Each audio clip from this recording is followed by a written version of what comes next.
So as you can see, the front of this 2018 Toyota Corolla Quest looks extremely similar compared to the previous generation's Toyota Corollas. When I say previous generations, the Prestige, which is right behind me, is a newer generation, which I will be comparing the two in the next video. So stay tuned. So let us begin with the front of this car. As you can see, you do have your black plastic grille over there. You also do have a fake grille right over there, which just is there for looks. You also do have some more fake grills up there. This is only a 1.6 liter engine. You don't need that much grills according to Toyota. So then you do have some more grills here. These are real grills, however, on the bumper. Then you also do have some tow points over here in case something does go wrong with the car. You also do have some more fake grills over here for the Toyota badging. So this car does sit like a pretty medium length, so you don't need to dodge those speed bumps. However, if the speed bump does come up to here, then you do have to dodge those speed bumps. So as you can see, the lights of this car, it is tinted. It is a pretty standard halogen lights, pretty standard for the markets of this car, for the price range and class. So let us begin. This is the normal daytime running lights, the park lights, the headlights, the brights, the indicators with the lights, and the indicators without the lights.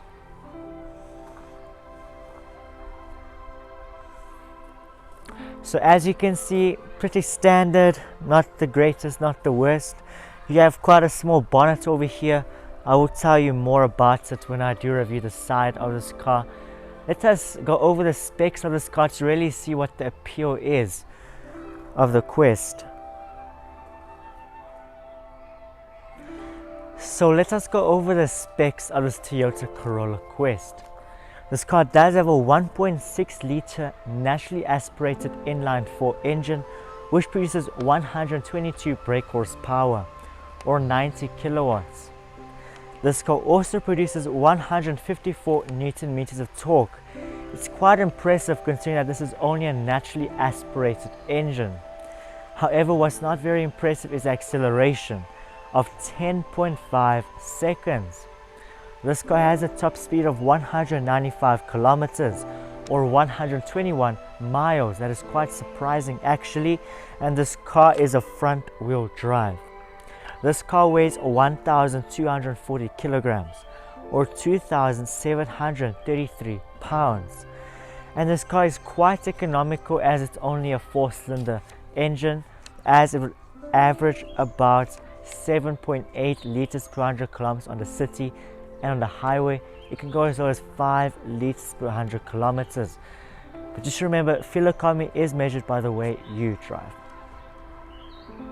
So the towing specifications of this car, the maximum weight this car can tow, unbraked or braked, is 680 kilograms or 1,500 pounds. So basically half its body weight. So the carbon output this car has is 157 grams a kilometer, and this car comes in a 6-speed manual. Finally, this car retails at $9,960 in America, 167,000 rand in South Africa, and in Europe 9,935 euros. So is this car worth the asking price in 2022, almost 4 years after production, for an older shaped Toyota Corolla? Wait until the further part of the video so you can see this car is right for you. So this is the back of this Toyota Corolla Quest, and as you can see, it is a very happy looking car. Let us start off with the minor things. You do have your tinted smash and grab heated rear windshield right over there, and you also do have your Toyota badge right over there, and you can't forget the Toyota Corolla texting right over there. So the front headlights are tinted in black, while the rear headlights are tinted in white or chrome. It's a very unique looking car. You do have your reflectors right over there, and yeah, you don't have anything much to go over. So these are the lights of this car, same as the front, standard non-LED lights. Let us begin. This is the normal daytime running lights, the tail lights, the brake lights with the lights, the indicators with the lights, the indicators without the lights, the brake lights without the lights, and finally the reverse lights. So as you can see, other drivers can see you, so they don't bump your Toyota Corolla. I would hope so. So then over here you do have some more reflectors like over there. So talking about the boot, the only way you can open up the boot is with the key or from the interior.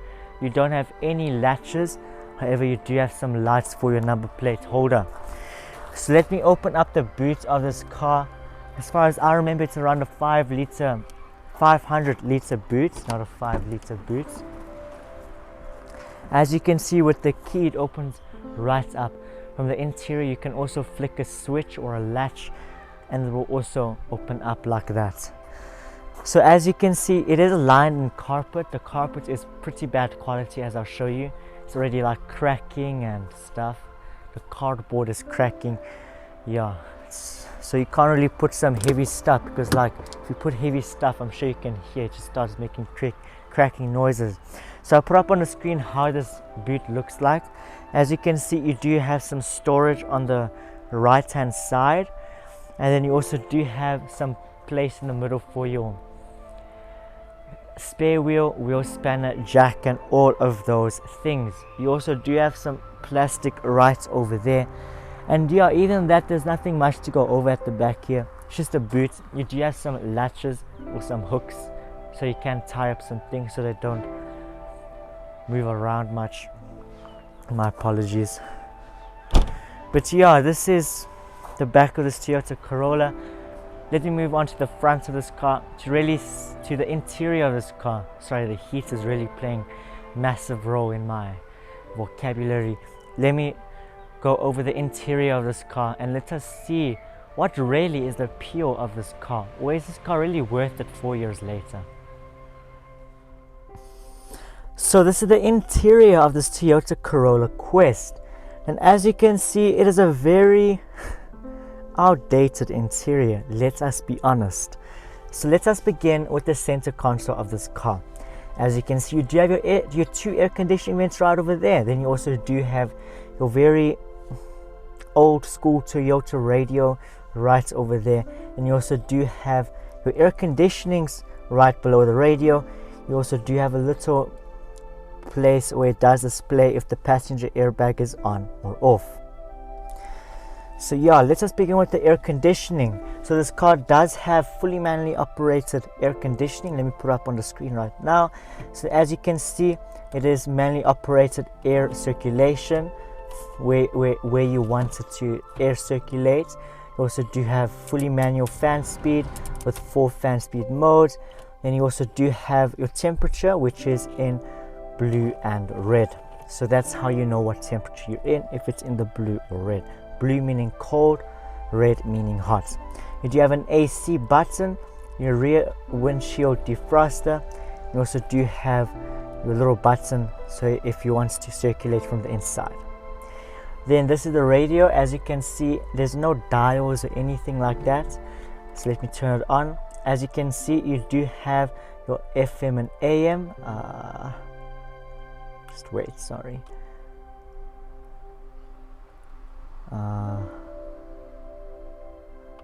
Oh yes, you have your FM and AM. Alright, and then you also do have your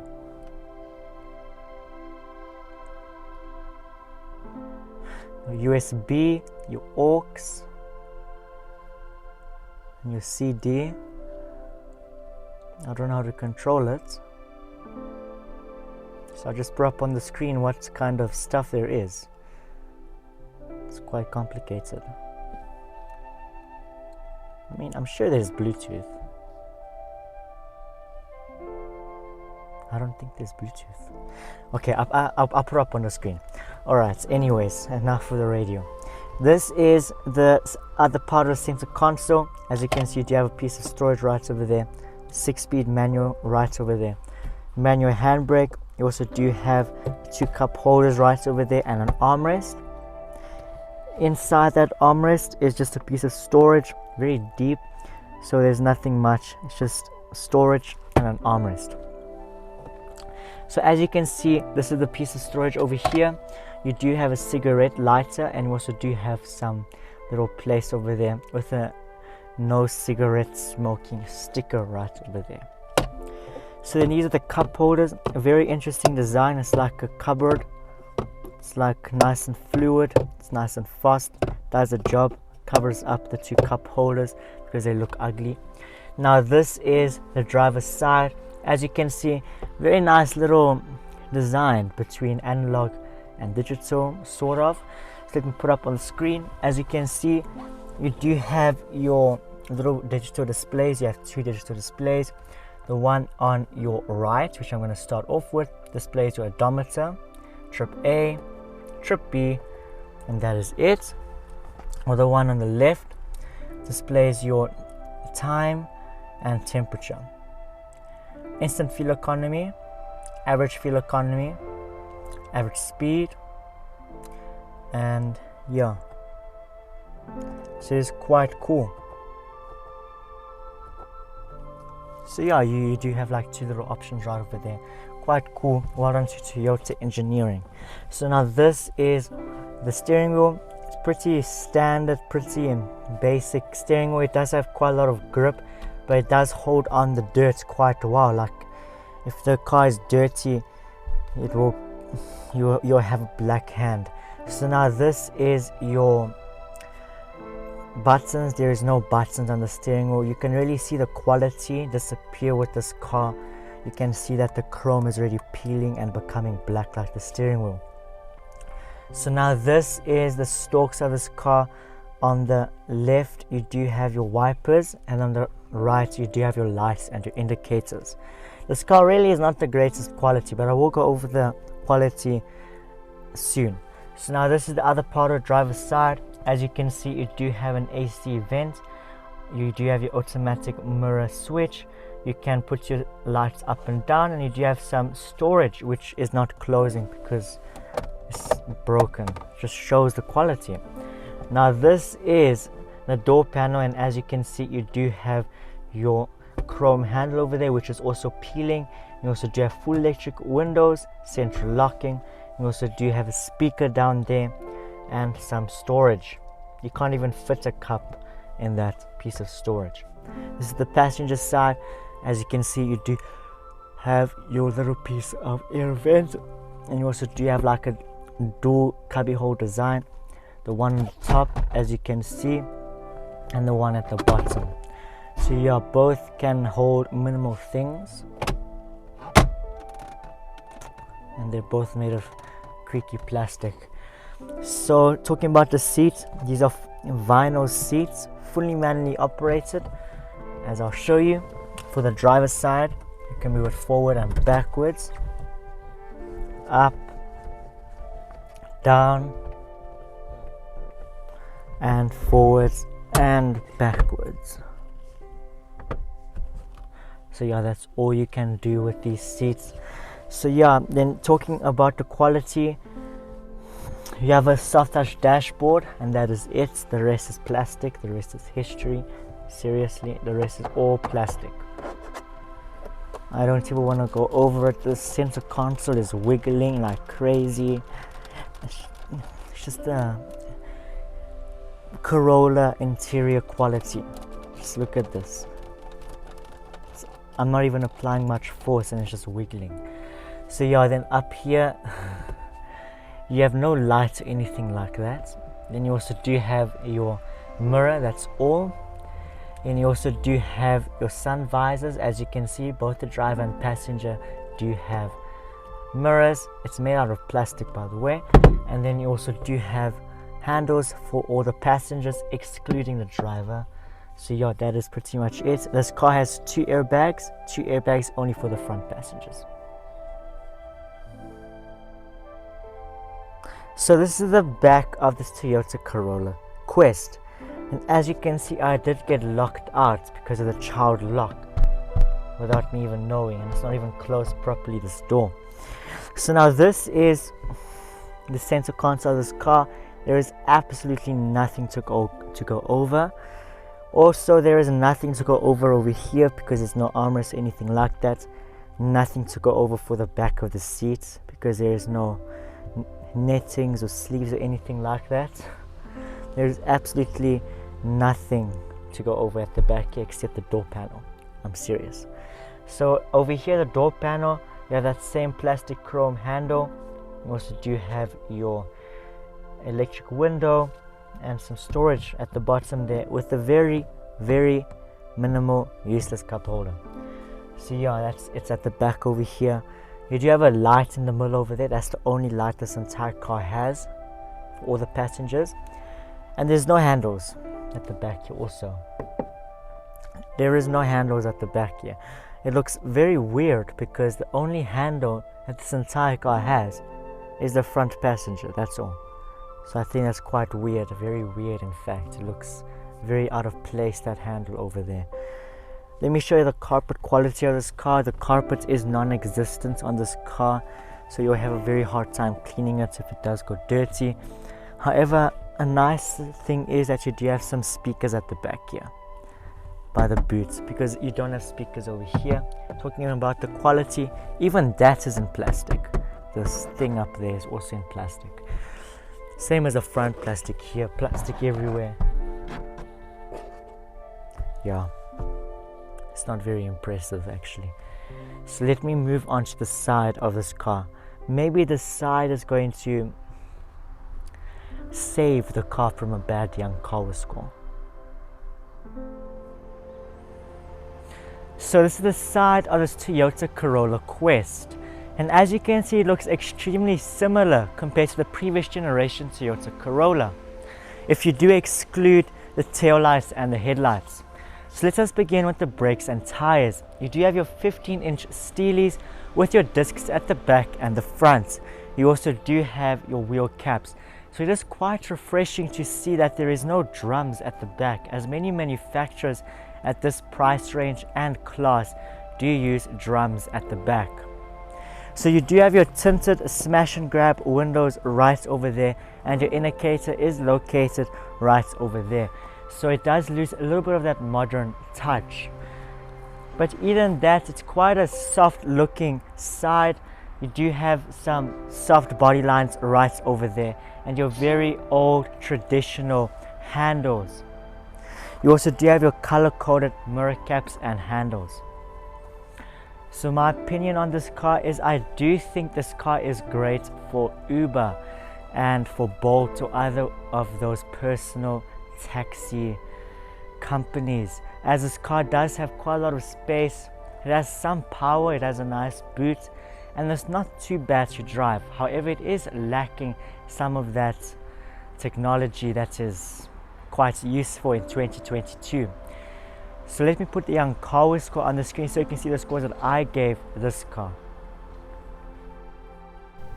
So as you can see from the daily scores, this car scored a total of 27 out of 50 for the daily scores, and for the weekend scores a total of 26 out of 50 for the weekend scores, which gives this car a total of 53 out of 100.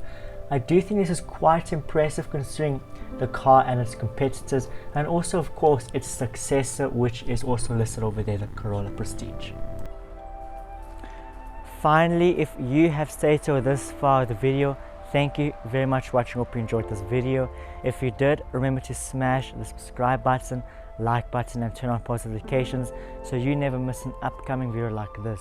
What is your thoughts on the Toyota Corolla Quest? Would you buy it, and would you be interested in a comparison between the Quest and the Prestige? Please let me know down in the comment section below. So have a great day as always, and I'll see you at my next video. Goodbye. Coming up next on Young Car Wiz, I will be reviewing this Ford Ranger XRS Club Cab. So stay tuned, it will be a very interesting video. Please trust me.